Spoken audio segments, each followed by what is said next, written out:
We have an update on Tyler Van Dyke. Wisconsin's starting quarterback was hurt in the first quarter of Saturday's game. He was carted from the sidelines to the locker room. Not a sight fans want to see. Anderly Penwell joining us in studio. Anderly, what's the status now?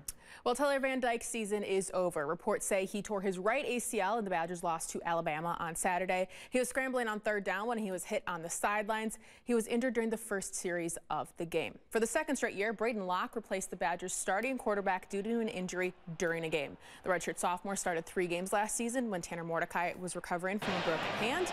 Locke will likely be the starter next Saturday at USC.